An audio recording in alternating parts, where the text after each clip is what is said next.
जय Hind dear friends, आज फिर मैं आप लोगों के लिए एक नया वीडियो लेकर आया हूँ। आज पढ़ाने वाला हूँ मध्य प्रदेश की प्रमुख नदी परियोजनाएं, बहुउद्देशीय नदी परियोजनाएं। कौन सी नदी पर कौन से डैम में क्या किन किन राज्यों को फ़ायदा होगा उससे, क्या उन नदियों की विशेषता है। ठीक है, तो वीडियो को पूरा देखना है आपको। और चैनल पर अगर आप नए हैं तो चैनल को सब्सक्राइब ज़रूर करें, वीडियो को ज़्यादा से ज़्यादा शेयर करें और वीडियो को लाइक करें। कुछ शॉर्ट ट्रिक्स बताने वाला हूँ मैं आपको, जिससे सारी नदी परियोजनाएं कुछ समय में याद हो जाएगी। देखिए, सबसे पहले हम पढ़ेंगे चंबल नदी की नदी परियोजनाएं। चंबल नदी पर कौन कौन सी परियोजनाएं हैं। ये कौन सी नदी बह रही है? ये चंबल नदी है। ठीक है, कौन सी नदी है? चंबल नदी। अब देखिए, चंबल नदी का उद्गम इंदौर से होता है। तो चंबल नदी पर पहली जो परियोजना है हमारी, जिसका नाम है गांधी सागर परियोजना। कौन सी परियोजना है? गांधी सागर परियोजना। क्या नाम है इसका? गांधी सागर परियोजना। अब देखिए, गांधी सागर परियोजना एक बहुउद्देशीय परियोजना है। इससे सिंचाई भी होती है, विद्युत भी जनरेट होती है। ठीक है, तो इस परियोजना को क्या कहा जाता है? बहुउद्देशीय परियोजना। मतलब जिन परियोजनाओं के कई उद्देश्य होते हैं उसको बहुउद्देशीय परियोजना कहा जाता है। तो गांधी सागर परियोजना कहाँ पर है? मध्य प्रदेश के मंदसौर जिले में आती है। ठीक, और यहाँ पर इलेक्ट्रिसिटी कितने मेगावाट जनरेट होती है? तो इससे 115 मेगावाट, कितने मेगावाट? 115 मेगावाट विद्युत पैदा होती है। तो गांधी सागर परियोजना मंदसौर जिले में हो गई। इसके बाद देखिए, अगली आती है अब हमारी, गांधी सागर के बाद आती है राणा प्रताप सागर। कुछ ट्रिक्स बताऊंगा लास्ट में, उससे सारी परियोजना याद हो जाएगी आपको। अगली परियोजना है हमारी राणा प्रताप सागर। राणा प्रताप सागर परियोजना ये कहाँ पर है? तो ये चित्तौड़ में। ठीक है, राणा प्रताप सागर परियोजना की बात करें। अब देखिए, इसको कैसे याद रखोगे आप, और इसकी क्षमता कितनी है? तो इसकी क्षमता 172 मेगावाट, 172 मेगावाट इलेक्ट्रिसिटी पैदा होती है यहाँ पर। ठीक है, राणा सागर परियोजना से। इसके बाद अगली परियोजना आती है हमारी जवाहर सागर परियोजना। ये यहाँ पर कौन सी है? जवाहर सागर। जवाहर सागर परियोजना की क्षमता कितनी है? तो जवाहर सागर परियोजना है 99 मेगावाट। कितने मेगावाट? 99 मेगावाट। ठीक है, अब जवाहर सागर परियोजना भी कहाँ पर है? तो राजस्थान में। अब देखिए, ये तीनों परियोजनाएं मध्य प्रदेश और राजस्थान को लाभ मिलता है। किसको लाभ मिलता है इस परियोजना से? राजस्थान प्लस एमपी, दोनों को बराबर प्रॉफिट मिलता है। और ये परियोजना का नाम क्या है? तो चंबल घाटी परियोजना है। अब चंबल घाटी परियोजना में पहला डैम कौन सा हुआ? गांधी सागर। तो इससे कितने मेगावाट इलेक्ट्रिसिटी पैदा हो रही है? 115 मेगावाट। फिर इसके बाद आता है हमारा राणा प्रताप सागर, 172 मेगावाट। ठीक है, फिर आता है जवाहर सागर, इससे 99 मेगावाट। इसके बाद आता है कोटा बैराज। क्या है अगला हमारा? कोटा बैराज। ठीक है, कोटा बैराज एक अवरोधक डैम है। क्या है? और इससे हमने राजस्थान और मध्य प्रदेश में सिंचाई के लिए नहरें निकाली है। ठीक है, क्या निकाली? यहाँ से सिंचाई के लिए नहरें निकाली गई है कोटा बैराज से। ठीक है, तो भैया ये 4 डैम है किस पर? प्रमुख डैम है 4 चंबल नदी पर। अब इसको याद कैसे रखना है आपको? तो याद रखने का सीधा सा फंडा है। देखिए, राणा प्रताप आपको पता होगा कहाँ के हैं? राजस्थान के। राणा प्रताप से गांधी नेहरू मिले। कौन मिले? गांधी नेहरू मिले। गांधी जी और नेहरू जी मिले। कहाँ पर मिले? तो चंबल नदी के तट पर, कोटा में। हो गया? राणा प्रताप से गांधी जी नेहरू जी मिले। कहाँ पर मिले? कोटा में मिले, और चंबल नदी के तट पर। तो चंबल नदी की सारी परियोजना हो गई, गांधी सागर, राणा प्रताप, जवाहर सागर और कोटा बैराज परियोजना। ठीक, ये सारी परियोजना चंबल नदी पर है। और इससे लाभ किसको मिलता है? तो मध्य प्रदेश और राजस्थान दोनों को बराबर लाभ मिलता है। देखिए, गांधी सागर, अब इसका मेगावाट याद रखना है। तो गांधी सागर, गांधी जी की उम्र कितनी हो गई? 115 साल। ऐसे याद रखो, गांधी जी की उम्र कितनी? 115 साल। राणा प्रताप का भाला कितने किलो का था? 172 किलो का। ऐसे याद रखो। इसके बाद नेहरू जी की उम्र कितनी? 99 साल। ठीक है, ये हो गया। इसका स्क्रीनशॉट ले लें आप। फिर आगे बढ़ते हैं हम, अगली परियोजना देखते हैं।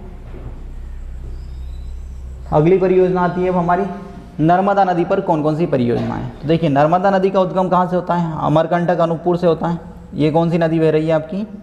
नर्मदा नदी। ठीक, ये नदी कौन सी बह रही है? नर्मदा नदी। अब इसको समझना है आपको, किस प्रकार से याद रखना है, इसमें कौन सी ट्रिक काम करेगी। तो देखिए, सबसे पहले हम बात करते हैं नर्मदा नदी पर जो पहला डैम आता है हमारा महत्वपूर्ण वो आता है बरगी डैम। कौन सा डैम आता है? बरगी डैम। और बरगी डैम कहाँ पर है? तो नर्मदा नदी पर आता है, बरगी जबलपुर में। कहाँ पर है? बरगी जबलपुर। बरगी डैम कहाँ पर मिलेगा आपको? बरगी जबलपुर में। अब देखिए जो बरगी है, नर्मदा और नर्मदा की प्रमुख सहायक नदियों की जल विद्युत परियोजनाएं हम कर रहे हैं, ठीक है। तो बरगी डैम कहाँ पर है? जबलपुर में। इसकी क्षमता कितनी है? 90 मेगावाट, 90 मेगावाट इसकी कैपेसिटी है। कितने मेगावाट इसकी क्षमता है? 90 मेगावाट। और बरगी कहाँ पर है? तो जबलपुर में। अब देखिए यहीं से हमने क्या करा, एक सिंचाई के लिए नहर निकाल रहे हैं। तो सिंचाई के लिए नहर रीवा तक जाएगी, ठीक है। सिंचाई भी होगी इससे और इलेक्ट्रिसिटी भी पैदा होगी। तो 90 मेगावाट क्षमता हो गई बरगी डैम की। इसके बाद अगला जो महत्वपूर्ण डैम है हमारा वो है आपका तवा डैम। नर्मदा नदी की सहायक नदी है जिसका नाम है तवा। तवा डैम कहाँ पर मिलेगा आपको? होशंगाबाद में। तवा डैम कहाँ पर है? होशंगाबाद में। अब देखिए जो नर्मदा की सहायक नदी है तो इसको बोलते हैं तवा परियोजना भी बोलते हैं या तवा डैम भी बोलते हैं। तवा परियोजना या तवा डैम, बरगी परियोजना, और ये पूरी परियोजना को क्या कहा जाएगा? तो नर्मदा घाटी परियोजना कहा जाएगा। तो अगला है अब हमारा तवा डैम या तवा परियोजना। बात वही है, जैसा आए एग्जाम में ऐसा लगा देना। और ये होशंगाबाद वर्तमान में नर्मदापुरम ज़िले में। और इसकी क्षमता कितनी है? 1000 मेगावाट। कितने मेगावाट की क्षमता है? इलेक्ट्रिसिटी पैदा हो रही है यहाँ पर 1000 मेगावाट की क्षमता है। तवा, तवे पे क्या बनाते हैं हम? रोटी बनाते हैं। अब तवा गर्म होता है 100 वाट। अब 1000 वाट होगा तभी तो खाना बनेगा, ज़्यादा लोगों का बनाना है। तो 1000 मेगावाट हो गई इसकी। फिर इसके बाद देखिए मध्य प्रदेश का सबसे बड़ा डैम है पुनासा डैम। कौन सा डैम है? पुनासा डैम, जो आता है खंडवा में। यहाँ पर हमारी जो परियोजना है उसका नाम है इंदिरा सागर परियोजना। कौन सी है ये? इंदिरा सागर परियोजना। इंदिरा सागर परियोजना कहाँ पर है? इसे ही पुनासा डैम भी कहा जाता है, जो मध्य प्रदेश का सबसे बड़ा डैम है, सबसे बड़ी परियोजना है, ठीक है। इसकी क्षमता भी कितनी है? तो 1000 मेगावाट। कितनी क्षमता है इसकी? 1000 मेगावाट। सबसे बड़ा डैम है मध्य प्रदेश का, ठीक है। तो देखिए इंदिरा गांधी कितनी पावरफुल थी? 1000 लोगों का पावर था उसके अंदर, 1000 मेगावाट क्षमता थी। तो इंदिरा सागर परियोजना कहाँ पर है? तो इसे याद रखें आप, खंडवा में। इसे ही पुनासा डैम भी कहते हैं। और इसकी क्षमता कितनी है? 1000 मेगावाट। इसके बाद देखिए थोड़ा सा आगे बढ़ते हैं, फिर आता है ओंकारेश्वर डैम। कौन सा आता है? ओंकारेश्वर परियोजना बोलते हैं हम उसे, ओंकारेश्वर। ओंकारेश्वर परियोजना भी किस नदी पर मिलेगी? तो नर्मदा नदी पर। और इसकी क्षमता कितनी है? तो इसकी क्षमता है 520 मेगावाट। कितनी है? 520 मेगावाट, ठीक है। और यहीं पर हम फ्लोटिंग सोलर प्लांट लगा रहे हैं अभी देश में पहली बार।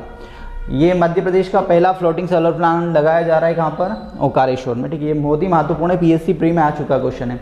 तो ओंकारेश्वर की कितनी क्षमता है? 520 मेगावाट, ठीक है। इसके बाद आगे आता है हमारा ओंकारेश्वर के बाद महेश्वर। महेश्वर कहाँ पर मिलेगा? तो खरगोन ज़िले में आता है। अगला डैम कौन सा है हमारा? महेश्वर। महेश्वर बांध कहाँ पर है भैया? तो खरगोन में आता है। अब महेश्वर की क्षमता कितनी है? तो महेश्वर की क्षमता है 400 मेगावाट। महेश्वर में कितने मेगावाट इलेक्ट्रिसिटी पैदा हो रही है? 400 मेगावाट। और ये सभी परियोजनाएं मध्य प्रदेश में। यहाँ तक की जितनी भी परियोजनाएं बताई मैंने ये सारी मध्य प्रदेश में, और इसका पूरा लाभ मध्य प्रदेश को मिलता है। इसके बाद आगे बढ़ेंगे तो एक और डैम आता है हमारा सरदार सरोवर डैम। कौन सा डैम है? ठीक है। कौन सा बांध है अगला अब हमारा? सरदार सरोवर। सरदार सरोवर किस पर है? तो ये भी नर्मदा पर है। पर ये कहाँ पर है सरदार सरोवर? तो ये आता है सरदार सरोवर आपका गुजरात में, ठीक है। सरदार सरोवर डैम कहाँ पर है? गुजरात में। और इसकी क्षमता कितनी है? तो 1450 मेगावाट क्षमता है इसकी। कितनी क्षमता है इसकी? 1450 मेगावाट। ऐसे याद रखें आप, 1450 मेगावाट किसकी क्षमता है भैया? सरदार सरोवर। तो सरदार सरोवर के पास पावर बहुत था, उन्होंने पूरी सभी रियासतों को मर्ज किया। 1450 मेगावाट कैपेसिटी, ऐसे याद रख सकते हैं आप। और 1450 मेगावाट सरदार सरोवर डैम में इलेक्ट्रिसिटी पैदा होती है। अब इसमें थोड़ा ध्यान रखना, इसमें 4 राज्यों को लाभ मिलता है। कितने राज्यों को लाभ मिलता है? 4। कौन कौन से हैं? एमपी हो गया, प्लस राजस्थान हो गया, ठीक है, गुजरात हो गया और महाराष्ट्र हो गया, ठीक है। तो ये 4 राज्यों को लाभ मिलता है इस परियोजना से। सरदार सरोवर परियोजना बहुत ही महत्वपूर्ण परियोजना है। कई बार पूछा गया कि सरदार सरोवर परियोजना किस नदी पर है? तो सरदार सरोवर परियोजना नर्मदा नदी पर है और 4 राज्यों को लाभ मिलता है, एमपी, महाराष्ट्र, गुजरात और राजस्थान। 3 राज्यों में तो नदी बहती है, मध्य प्रदेश, गुजरात और महाराष्ट्र। राजस्थान को और लाभ दे दिया हमने, पानी नहीं है वहाँ पर। और ये भी कैसी है, बहुउद्देशीय परियोजना है। बहुउद्देशीय मतलब इससे सिंचाई भी होती है, टूरिस्ट भी आते हैं यहाँ पर और इलेक्ट्रिसिटी भी पैदा होती है, ठीक। तो ये वाली परियोजना 4 राज्यों में, इसके पहले वाली जितनी परियोजनाएं थी ये सभी मध्य प्रदेश के लिए। इन परियोजनाओं से किसको लाभ मिल रहा था, तो केवल मध्य प्रदेश को। इसके पहले हमने देखा चंबल घाटी परियोजना। चंबल घाटी परियोजना में मध्य प्रदेश और राजस्थान दोनों को बराबर लाभ मिलता है, ठीक है। यहाँ तक क्लियर हुआ। अब आगे बढ़ते हैं हम। अब देखिए आगे देखते हैं अगली परियोजना है। अब हम अगली परियोजना आती है हमारी अटल सागर परियोजना। कौन सी परियोजना है अगली अब हमारी, ये सिंध नदी बहती है। कौन सी नदी है, सिंध नदी। और इस पर शिवपुरी में एक डैम है जिसका नाम है अटल सागर। कौन सा डैम है ये, अटल सागर।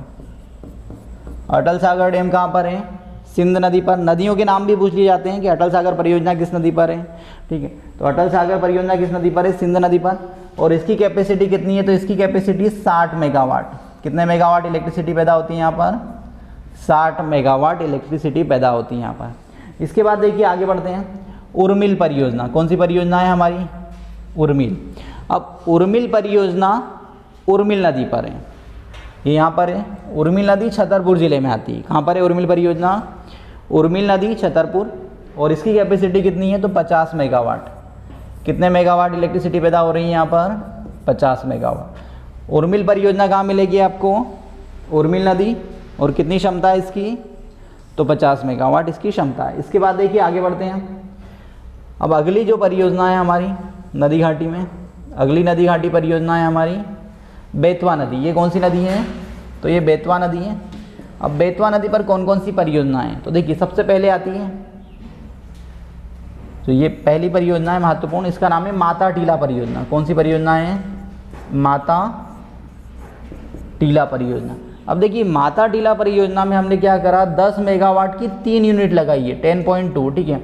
मेगावाट की 3 यूनिट लगाई, तो यहाँ पर लगभग कितने मेगावाट इलेक्ट्रिसिटी पैदा होगी, 30 मेगावाट।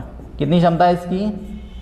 और ये किसको लाभ मिलेगा, दोनों को, तो एमपी और यूपी दोनों राज्यों में बहती है, तो दोनों राज्यों को बराबर इसका लाभ मिलेगा। माता टीला हो गया। फिर इसके बाद आता है हमारा राजघाट परियोजना। बेतवा नदी पर है, वो भी किस पर है, राजघाट। यहाँ नोट कर देता हूँ मैं, यहाँ पर ध्यान रखना। कौन सी परियोजना है, राजघाट।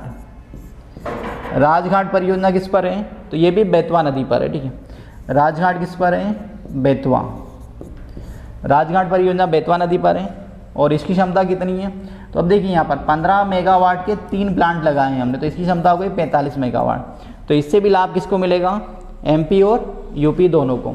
तो इस प्रकार से याद रख सकते हैं, माता टीला राजघाट, ठीक है। तो माता टीला राजघाट परियोजना बेतवा नदी पर है और लाभ किसको मिलता है, एमपी और यूपी को, ठीक है। इसके बाद देखिए यहाँ से हमारी एक नदी और निकलती है अमरकंटक से, सोन नदी। कौन सी नदी है, सोन नदी। सोन घाटी परियोजना कहते हैं इसको। क्या कहते हैं इसको, सोन घाटी परियोजना। अब देखिए सोन घाटी परियोजना में कई डैम हैं, तो इस पर कुल जो सोन घाटी परियोजना पे इलेक्ट्रिसिटी पैदा होती है उसकी क्षमता है 435 मेगावाट। कितने मेगावाट है, 435 मेगावाट इसकी क्षमता है। और जो सोन घाटी परियोजना है इसका लाभ किसको मिलता है, तो मध्य प्रदेश को मिलता है। किस किस को लाभ मिलेगा, एमपी, यूपी और बिहार, 3 राज्यों को लाभ मिलता है सोन घाटी परियोजना से। और कितने मेगावाट इलेक्ट्रिसिटी पैदा हो रही है, तो 435 मेगावाट इलेक्ट्रिसिटी पैदा होती है। और ये कैसी परियोजना है, तो एक बहुउद्देशीय परियोजना है। बहुउद्देशीय मतलब कई उद्देश्य है इसके। इसके बाद देखिए अगली जो परियोजना है हमारी पेंच परियोजना। कौन सी परियोजना है, ये पेंच नदी है, ठीक है।